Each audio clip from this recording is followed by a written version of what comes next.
Aujourd'hui, au niveau des cadres et des managers, 80% de l'emploi, des opportunités se trouvent dans le marché caché. Mais ça rassure un peu sur notre démarche. Faire du réseau, c'est pas simple. C'est une façon, je trouve, plus globale d'accrocher tout un réseau. Le fait qu'il y ait le contact humain, ça concrétise quand même un peu plus les choses. Je dirais qu'il y a une ambiance de bienveillance, d'ouverture d'esprit. Les échanges sont plutôt ouverts, transparents. L'idée, c'est de réunir dans une même pièce 40 candidats pour qu'ils puissent échanger des contacts. Puisque aujourd'hui, dans la recherche d'emploi, dans la gestion de carrière, ce qui nous semble absolument indispensable, c'est le réseau. Concrètement, en fait, comment ça se passe? Les candidats en fait, choisissent leur binôme.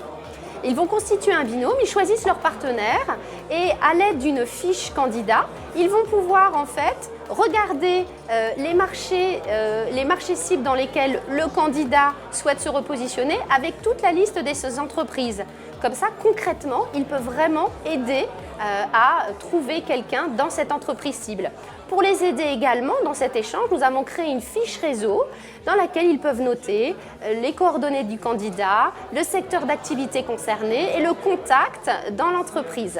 Également, nous avons affiché donc, derrière moi toutes les fiches candidats présents ainsi qu'une affiche avec tous les secteurs d'activité.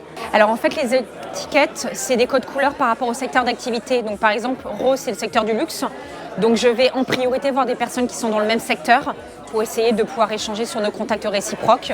Mais on va aussi vers d'autres couleurs puisque potentiellement dans notre réseau amical ou familial, on peut aussi avoir des contacts même si on n'est pas dans le même secteur.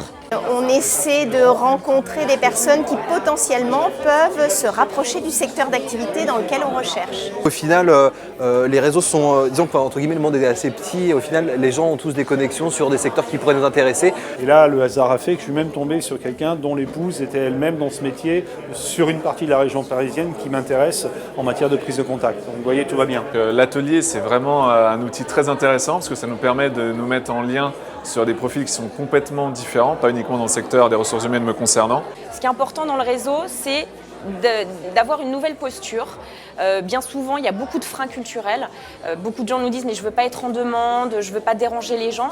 Donc c'est vraiment de les faire basculer sur une nouvelle posture et qu'ils puissent comprendre qu'ils sont eux complètement acteurs de leur changement, de leur transition, qu'ils ont un capital, c'est leur expérience, c'est leur contact et qu'on va être vraiment dans un cercle vertueux qui est du donnant-donnant. Je donne des contacts, j'en reçois, je donne de l'information, j'en reçois et c'est ce qui va permettre de créer des nouveaux cercles de réseau qui vont permettre à un moment donné d'identifier des opportunités, de rencontrer leur futur manager, de comprendre comment se passe l'écosystème dans lequel il veut travailler et c'est vraiment cette démarche professionnalisante qu'on travaille aujourd'hui et qu'on a effectivement déclenché aujourd'hui. Donc chacun a accepté aussi de mettre ses coordonnées, d'être vraiment en échange et chacun pourra repartir avec un nombre de contacts qualifiés qui sera issu du réseau LHH. Ce qui est vraiment bien, c'est vraiment une base scientifique avec des outils qui nous permet vraiment de pouvoir arriver à notre résultat, c'est-à-dire développer un réseau. Le résultat, c'est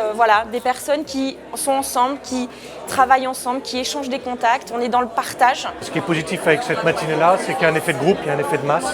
Vous avez un effet de levier de 1 à 40 en fait quelque part parce que quand on est tout seul, on va dire qu'en gros en 1 heure, on a la capacité de contacter une personne.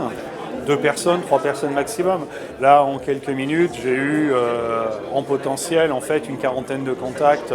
Je trouve que c'est une formidable opportunité en une matinée de rencontrer une cinquantaine de personnes. Alors depuis ce matin, moi j'ai croisé, donc on a pris 10 minutes avec 4 personnes. De ces 4 personnes-là, j'ai une liste aujourd'hui, à cette heure-là, de 12 personnes et c'est pas fini. Je réseaute, networking avant tout. Alors j'en ai fait 4 et je dois avoir à peu près une quinzaine de contacts. J'ai 3 personnes qui m'attendent.